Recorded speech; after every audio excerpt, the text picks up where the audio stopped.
Hey guys, welcome to the OC. This is a podcast dedicated to decoding the science of modern health. From hormones, metabolism, longevity, recovery, and performance, we go beyond the symptoms to find the signal because your body isn't broken, it's speaking. And once you understand the language, everything changes. So we're here to decode it together. Okay, Yes. and we thought it'd be really kind of funny to explain how we met and how this podcast evolved and like what, how we got here. So Yes. kind of funny fact, we were just laughing. Eric and I grew up together. We went to the same high school, same church, and I think there, same grammar schools too, right? well, were you Rumson? Yeah. Oh, so Fairhaven. But then when Okay. I got married, I was Rumson. So all one little bubble. And then also the same high school. Erica was in the same grade of my sister, my former husband, my brother-in-law. So there's like this we've always been like overlapping in so many ways. And we were laughing how a conversation about NAD, was what reconnected us. Totally. And before we get into that today, that's one of the topics like you hear all the time. Everyone wants to know more about NAD, supplementation, ways to take it, why we take it. But before that, Erica, like, let's talk about a little bit about like your background. Yes. Well, Okay. and where we came from before we Yeah. met, Right. I think is really important. It's huge. Yeah. Yeah. Okay. So I started out in nursing school. Yeah. I had a love for biology, love human systems. Yeah. And I'll never forget the first year that we were in nursing school, one of the lead professors of our freshman year said to us, "You are every patient's eyes, ears, nose, and mouth." Wow. And so I really took that literally. I Right. really took that as, okay, I'm the translator between medicine and a and a non-medical person. Right. And nursing, I mean, obviously you see people at their very, very worst in life, Right. sometimes at their very, very best in life. Mm. And so that's how my career started. I started at Robert Wood Johnson in New Brunswick, and I started in a float pool type situation, and then really fell in love with the heart patients. Oh, Yep. The heart patients I found had a lot of underlying other things that they were processing. of course. That would make so much sense. Sure. Right. Yeah. And I loved it. At the time, after about 3 years, Robert Wood went on a huge strike. Oh, And we were without a job for like 8 weeks. okay. And so I was forced to kind of move out of that direction. And so I started working for a plastic surgeon. And we were doing the first successful nerve transplants in the country. Yes. The main cases that we were working on were men that had had prostate cancer. Okay. And at that time, there was no robotics. There was no anything it was all like cut everything out and hope for the best. So a lot of them had incontinence. A lot of them had no other sexual workings of their parts. Mm. And so we would do a nerve transplant to that area, and they were actually successful. And that's how I got into the regenerative medicine space. I didn't know that. Okay. Yeah. Wow. Yeah. And then from there, I was like, oh my gosh, this is amazing. Like regenerative medicine is going to knock the future of medicine out of the park, obviously. Right. And this was like 2006, I think. And so I went on and got my master's degree. Okay. And at the same time, the guy that I was dating, which is Steve, who we talk about a lot, right when I graduated, about a year later, he was diagnosed with stage 4 colorectal cancer. Mm. So I found myself looking at medicine in a very different way, looking at it as almost like a reverse engineer. Okay, so if this is a disease process, how can we reverse that and create a resilience that will squash whatever that disease is? And so I started working in a variety of different practices to help him. One was functional and integrative medicine. I worked with actually the functional nutritionist for the Jets and the Giants at the time. So cool. Wow. This was like 2010-ish, 2011, 2012. I also worked for a pain management practice because, as you know, cancer, among other diseases, causes a lot of pain. And so understanding pain was like a really key component Okay. And then I worked in a lot of wound care and skin and all those things that come with wounds, Right. as well as doing house calls, which was really important in the progress of my career because I worked for a very large company, United Healthcare, Mhm. and doing house calls, you got to see the end of the disease processes of how we know medicine in America, which is reactive. Correct. You have a disease, here's your testing, here's your prescriptions, and you're on your way. And it usually ends up with more chronic illness and then death, right? So my goal was to reverse engineer these debilitating diseases that that eventually lead to a death. And so it was really eye opening because most people in Medicare are geriatric. They have multiple comorbidities. They're on multiple prescriptions. And so I really dove deep into how can we prevent this and create a resilience.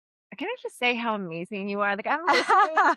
Okay, amazing. Like your partner, how lucky he was to have you. I mean, Aw. honestly, for so many reasons, but you went out and sought the answers from nutrition to wounds to pain management to then wanting to see the end result of like what our current healthcare system is doing to just sort of mask and numb versus heal and, give another chapter, a couple of chapters of life. Yes. So, And be less reactive and more right.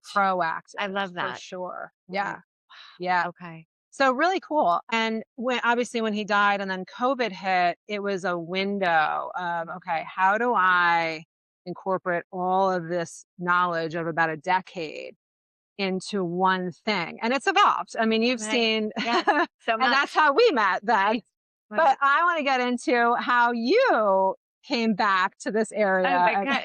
I know, and and then we're what gonna you did and from high school. yeah, and then we'll tie back, like, our NAD, our need both of our needs for NAD because of life and because of what had happened to us in life and where we found ourselves. So, okay, so, RFH to, I played basketball in college. Sports were, like, my whole life and probably my whole identity, and also the way that I was managing stress and getting that hit of dopamine, getting what I needed. Mm, But it's funny, I look back now, using something to give you that up, you can deplete yourself the same way that you're like energizing yourself. I was young. mm, So when you're young, you get away with it.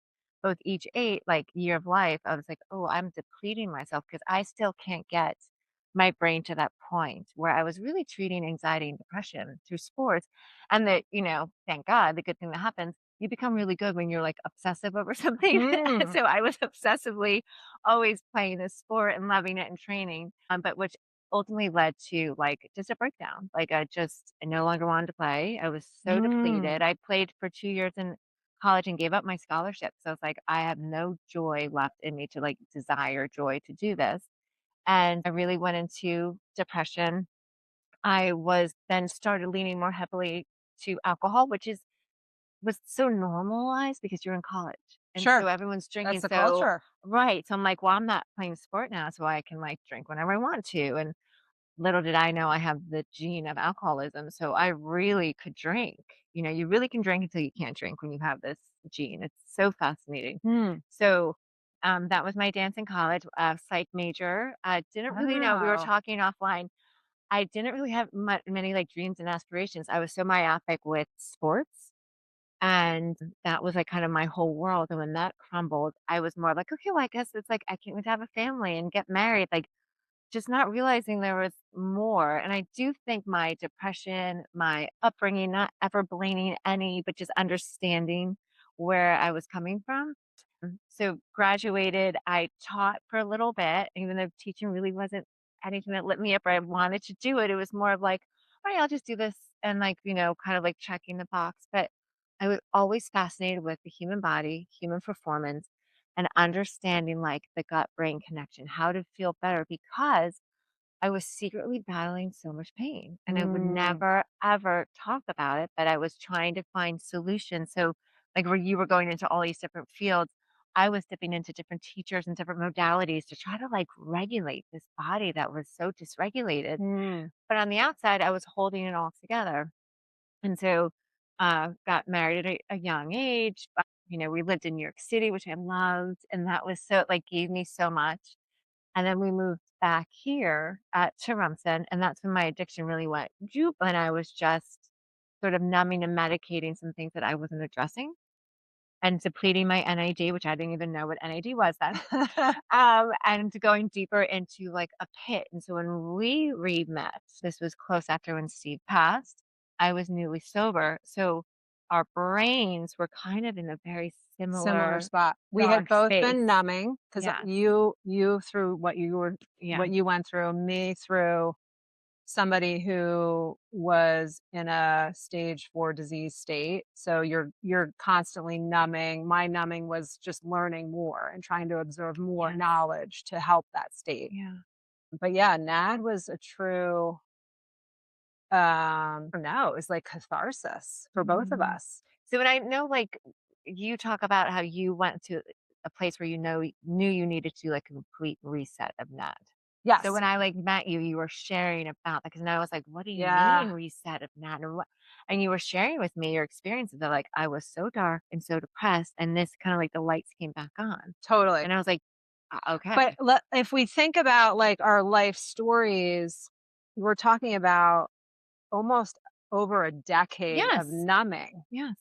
And so, like, what does that do? Of course, it's going to deplete all of your energy and all of your cells. Oh, I know what we should do first because we're talking like everyone understands NAD, and I didn't. So what Okay. is NAD?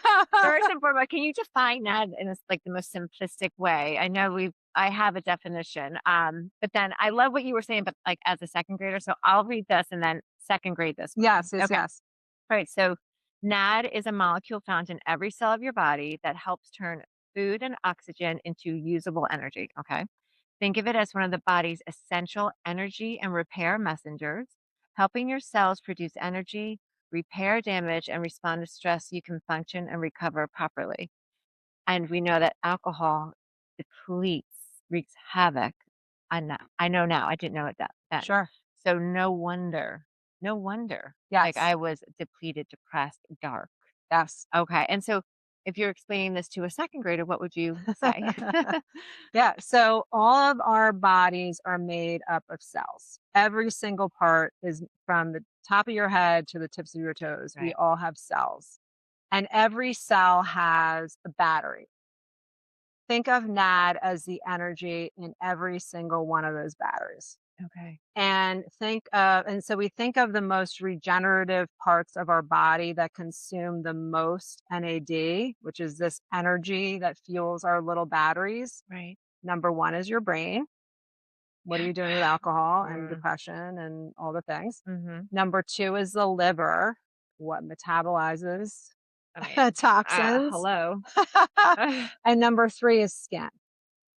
Those are Right. our top three regenerative type organs. Of course, there are nuances to this. If I were a scientist, might be like, well, that's not entirely true. But in a second grader term, Okay. I like to think of those three parts of our body as our most regenerative and the biggest consumers of NAD. And when we think about NAD, it's one of the final components of what we learned in eighth grade biology. Okay. Dr. Parker. That is so The funny. Krebs cycle. Oh my gosh. I'm for Dr. Parker. Oh my gosh. Oh Yeah. my god. Okay. So there's NR, Right. NMN, NAD. That's the main components of the Krebs cycle, and they make ATP or energy. Right. Again, that affects all of our cells. Okay. And I know like this is such a huge topic. We're gonna go into that and like different ways to supplement because you hear a lot of that. But Sure. how do we support it naturally? Like so now that we know, how do we support this naturally in our bodies? Yeah. So there are many different ways to go Okay. about this. Number one, you don't necessarily need to take an IV or something by mouth. Okay. Hmm. There is something called hormesis. Okay. Hormesis is a way to stimulate a stressful response that you have control over. Mm. Okay. Some fight or flight, we also call this fight or flight responses, you have no control over. Mhm. Your baby is crawling in front of a car, like, Yeah. and you're like, Yeah. holy shit, the adrenaline goes up, you Right. go out, you like are laser focused, you run out faster than you ever have Right. because the adrenaline is going and you Yes. have to get that baby out of the way. These are things that we can do that we have control over. So cold plunge, Yeah. infrared sauna, Mhm. red light therapy, Speaking my language. Yes. intermittent fasting, Yeah. HIIT training. These are all ways to stimulate that Krebs cycle, that generator of ATP or energy. So these aren't like things that just happened over COVID that people started doing in there. Mm-mm. This is actually studies that are proven to increase your NAD levels. Lifestyle protocols that everyone should be incorporating to boost NAD and to then again, like I always like to link it to the why, to look and feel your best. Like this is what we're talking about. Like when you're depleted, you feel it.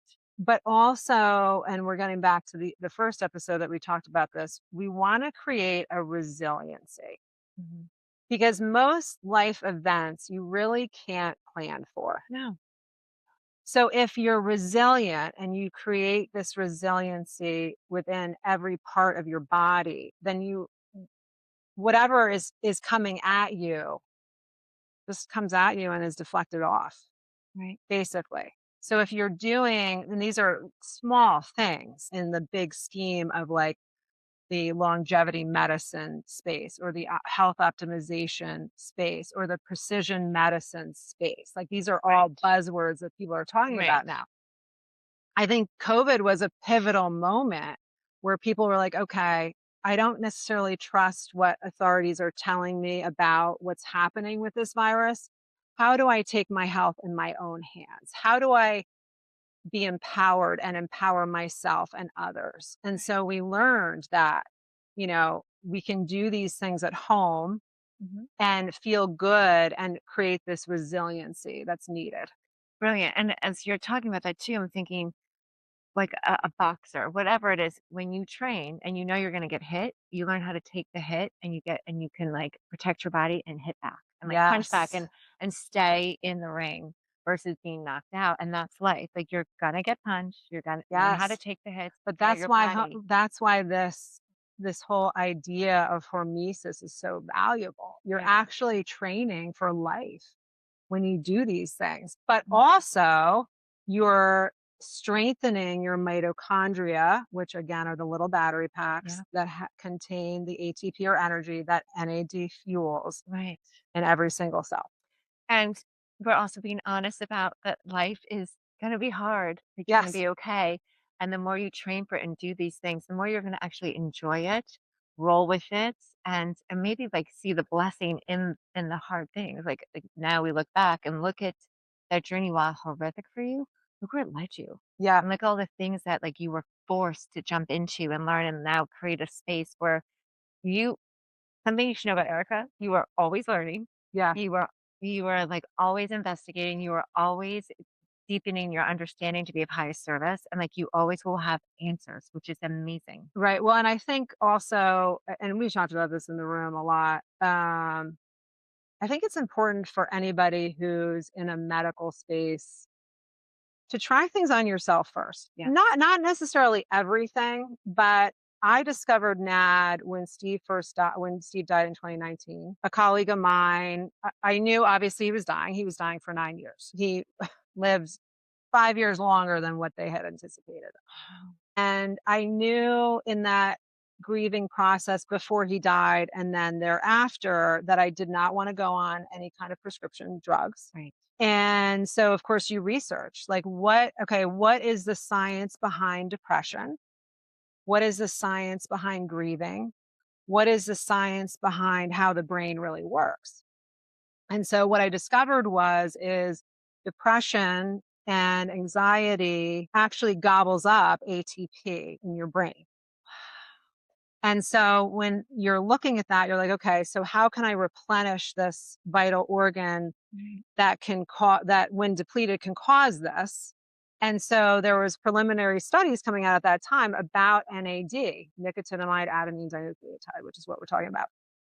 And so a colleague of mine was like, why don't you do a NAD reset, which was looking back, it was probably a lot at the time. Then there's still a lot of studies coming out about it, Right. obviously.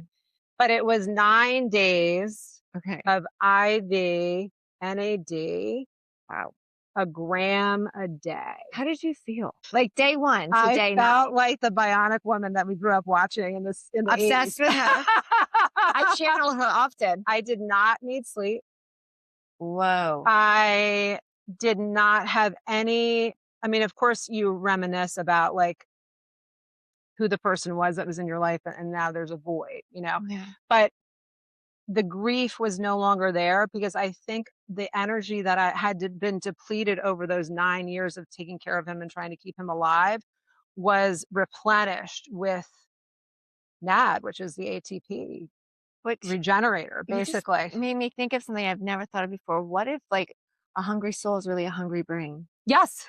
What if like we're just not understanding like our brain is hungry? Like I knew as a recovering alcoholic, my brain was hungry for something and I was looking to substance, but really It was just depleted. I needed energy. Yes. And that's what you needed, energy to then face life and be like, okay, I can see this. But It's energy to sad. be more resilient. Right. Again, we get Yeah. back to the resilience Yeah. of things. Right. Oh my God. So that's amazing. So after that reset, did you feel that it Well, so carried you? so then he died. I did the reset. COVID hit. Yeah. Hospitals were a mess, as Yes. you can imagine, Yeah. especially in the ER. I was working for Code MI at the time for an interventional cardiologist, and it was just a mess. It was just a mess. And so that's when ShorePoint was birthed. I'm so happy. And that's when we met, Yes. basically. Yes. But yeah, like thank God for that Yeah. weird cathartic moment. I always say, thank you God for the heartache that brought me here. And Yes. it's like, it's my truest true north. But a lot of times it's the heartache that gets us to our truth. And so when we re-met and we talked about NAD, I'd never heard about it, but I knew that I was sad. Like I felt sad. I felt low vibration. I was still depleted, even though I was working with other coaches with like nutrition and lifting weights and sunshine. Like I was trying, but I was in such a depleted state, and my body needed to be supplemented with NAD, and I was never gonna get there unless I met you and you were like, "Okay, let's do this." And I remember the first time, I think it was an IV or a shot. I'm not remembering what it was, but it was Well, intense. remember what we called them? What? Happy shots. Oh, It was yeah. Yes. COVID. We were all locked in the house. It is a happy shot. And it was happy shots, and it was B12 and NAD. It's okay, and so it's happy, and for my brain, it's awesome focus shots. For my like, it's like this energy, then it's like, I can solve everything right now, like, everything just clicks, Yeah. and again, that's something I've brought back into the rooms in my work with 2 sober girls, is that anyone battling addiction in that addictive state and, like, not able to put down the drink, NAD really helps with addiction. Like, can you explain a little bit about how it works with Yeah. that? Well, because you are okay, so let's think about what alcohol or any substance does. Yeah. It creates an inflammation, Right. a neuroinflammation, sometimes a stomach inflammation as you're thinking about your gut. Again, we're getting the brain, gut, liver, Skin. skin eventually, but Yeah. like, and they all intersect. But so, and of course, there are tons of studies Yeah. pouring out about NAD. We don't know nearly enough Right. about NAD. I mean, we went to the conference in La Jolla a couple months ago. Half a day was spent on discovering NAD and where we're going with that. And, there's no testing yet because Right. everybody's cycle is different Okay. and is depleted differently based on oxidative stress, based on certain disease processes, based on environment, based on lifestyle, Right. relationships. All of those things deplete it. Okay. That makes sense. And so there's not like a one size fits all. Right. But that's why, I'm not a fan of ordering something online, No. getting it to your house and hoping Mm-mm. for the best. Like Mm-mm. that's not the way to do No. these things. No. But so basically what it does is it helps the mitochondria, little battery packs in your cells to operate more efficiently because now they have the energy to operate Mm. and do what they need to do. That's like a second grade, or maybe not, maybe fifth grade understanding as to what it really does. We can go down rabbit holes Right. of other areas of your body that it affects, but that's the gist of what it does. And that makes sense again, just back to where we began. When you're no longer like starving, deficient, and like you can then deal with life versus I need to get out of this pain. I'm going to take something that's the quickest and it's addictive and it's going to give me that versus I'm good. Resilience. I can handle it and then actually go and step and deal. So that it helped me tremendously get out of the dark, just solidify my recovery and something that I know we're both so passionate about, like you were talking about. And again, if this is our personal journey, whatever, like someone else's physician is recommending for them is their journey. But the whole thing about like pushing other drugs, antidepressants, when I was in rehab, so many drugs were pushed on me. And I'm like, I don't want to take a thing. I'm going to Mhm. feel this. I want to feel, yes, I'm in hell, but I want to get out of here in a way that's without drugs. And I did, and that's when God led me to you with NAD and then lifestyle protocols. But there are ways to do this and to rebuild and heal your body in a way that then you're just supporting this like beautiful dance where your body is making its own supply and has what it needs to make its own supply versus the depleted state where it cannot. Right. Yeah.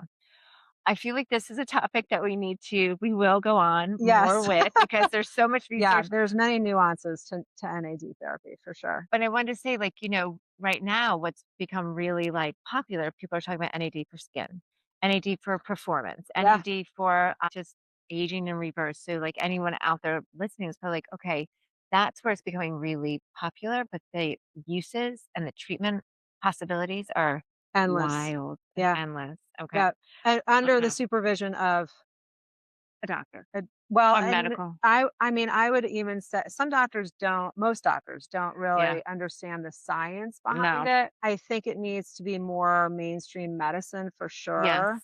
I think, unfortunately, we're in a society where doctors don't have time Yeah. to read the studies, and we're gonna cite a couple of our studies in our show notes from Yeah. today. We have about 5 studies And that I've books. pulled that I really think will help people understand a little bit more, and we can get into that in other episodes. But I love that. definitely do your research Yeah. and figure out who is up on what's happening in the Yeah. space, and And how it can benefit you. yes.